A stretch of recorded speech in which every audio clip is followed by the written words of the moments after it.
spike protein, the thing that makes the virus so infectious to humans, is still a mystery. Okay, basically what they're saying is, we don't know where this came from. That's highly unusual for this long to go by, and we haven't found the animal. We haven't found the bat or the mouse. Now, people like Fauci say all of this is due to natural evolution. In fact, up until very recently, you were stomped out of existence if you said, this looks like it was made in a lab. Others say all of this proves the virus was manipulated in a lab. The proposal actually explains it. The one to DARPA. Quote, we will analyze all SARS-CoV-S gene sequences for appropriately conserved proteolytic cleavage sites in S2 for the presence of potential furin cleavage sites where clear mismatches occur. We will introduce human-specific cleavage sites. That basically what that means is we're going to take the stuff out of her and we're going to put that human stuff, basically the stuff that's in our lungs, and make humanized lungs in mice. Then we're going to find a lot of bat crap.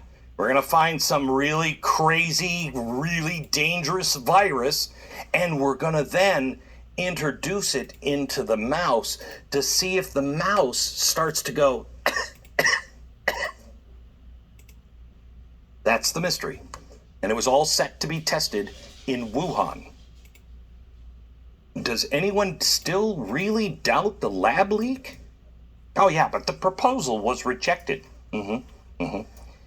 Except they were still getting money from Fauci at NIH through EcoHealth.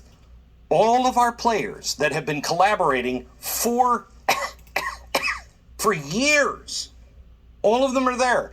Now, for some reason, Fauci's NIH really wanted Dr. Barrett's research to go through extensive testing. And this relationship between Barrett, Daszak, and Xi is key. DARPA said no, but the Chinese Communist Party probably had fewer reservations. So the question is now, why? Why would you knowingly, as Fauci, give NIH money to EcoHealth, knowing full well that it was being directed to the Chinese in Wuhan? It's almost like they have an ulterior motive here. Okay, if by some strange chance you're just standing, you might want to take a seat, because this is going to piss you off. The Moderna mRNA technology. It's heralded as the next great leap in vaccines, a modern-day marvel for the pharmaceutical and medical industry. Oh, did you buy any stock for Moderna? Because, boy, they really hit it out of the park.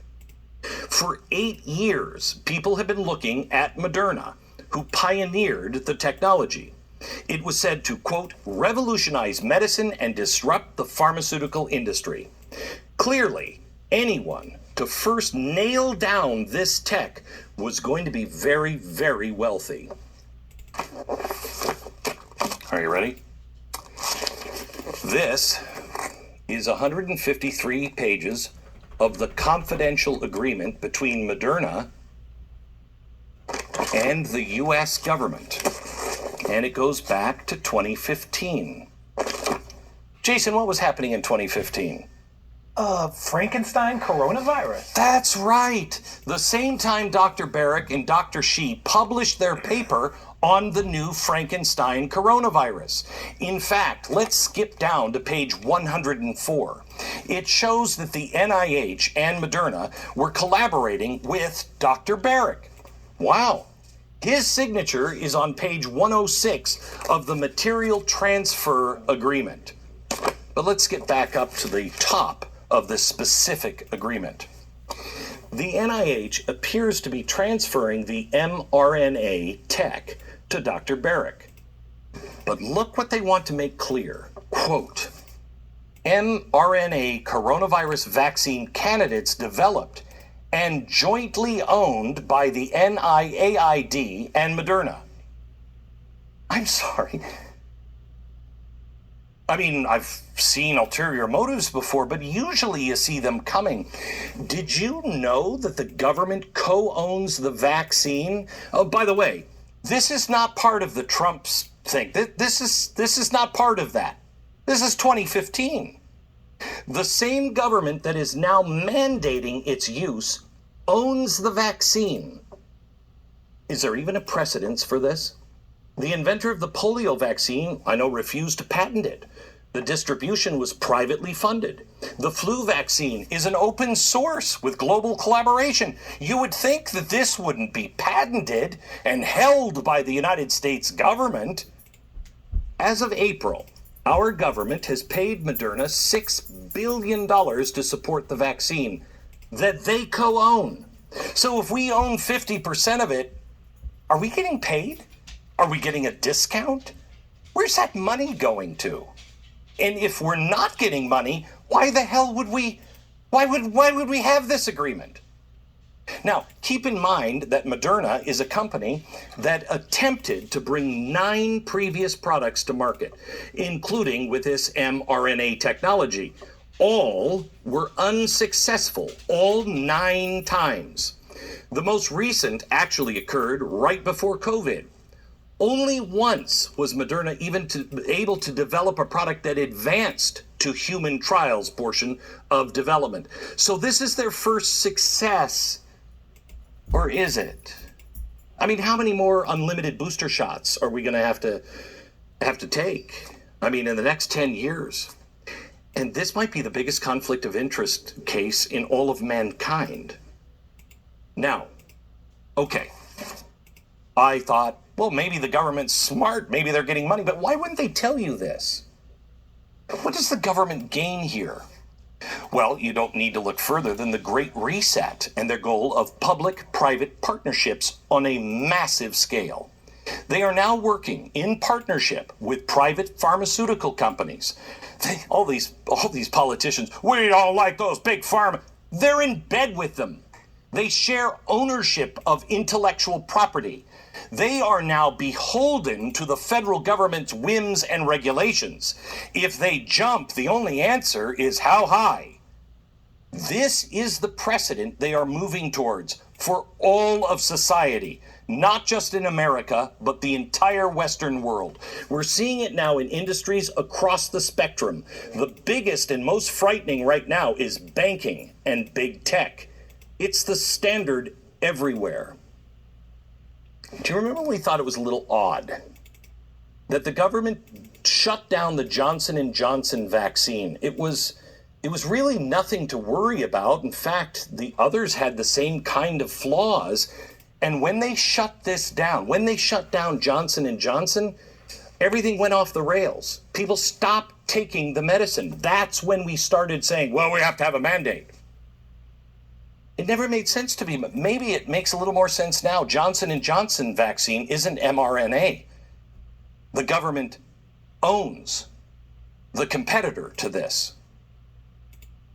Why has the government been against so many, in fact, any kind of COVID treatment? They won't even talk about it. They won't talk about our natural immunity. And if things come up like hydroxychloroquine and most recently ivermectin, horse dewormer, they destroy it. How many people have died because the government is undermining treatments and your private physician while simultaneously pimping a vaccine that they own? Now they want to push their vaccine on everybody who has a heartbeat, including 5 to 11-year-olds. The flu for 5 to 11-year-olds is more dangerous by far than the COVID virus. This is a group that has almost a zero risk from COVID. Why would they do that? Well, for a couple of reasons. Because they own it. Every dose administered must sound like the rapid cha-ching of millions of cash registers. Also control. I also find it interesting that the only treatment that Fauci hasn't smeared is remdesivir, right? Well, who developed it? Oh my gosh, Dr. Barrick, he did, the same guy that did that's weird. But surely we didn't fund it. I mean, who? Oh, no, we did. Dr. Fauci's NIH funded the basic research. That's weird. Well, I mean, the only thing that would be weirder is if China and the Wuhan lab was involved, and that's certainly, holy crap, there it is. Wuhan Institute of Virology applied to patent the use. Wow. I mean, you can't make this stuff up. You can't. Let's go back to the signature page of the transfer agreement. I want you to take a look at the date. 12/12/2019. Huh. What was happening in 2019? What was happening in 2019 in December? Is that when cases were first starting to pop up in China? Get out of here. Get out of Gotta here. be, That's gotta be. crazy. That couldn't. Oh, yes, that's when COVID-19 cases were starting to be reported in a little place that none of us ever heard of, Wuhan, which ends the first chapter of this. Read into what you want, but that date takes us right to the next chalkboard.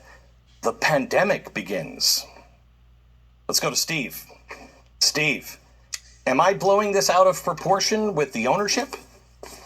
No, not at all, Glenn. And when you consider that the purpose of this gain of function research specifically was to gauge what they called spillover potential.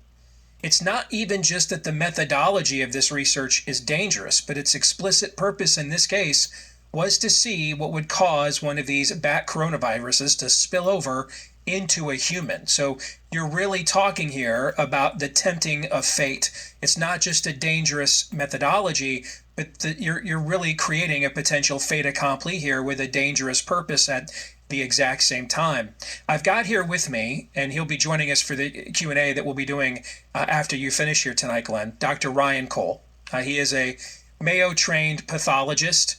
Ryan, between tests and treatments and studies and samples, it's at over 150,000 samples or cases of coronaviruses that you have, or COVID-19 that you've dealt with. That's correct. Is it 150,000? 150,000. In other words, you kind of know this virus inside and out.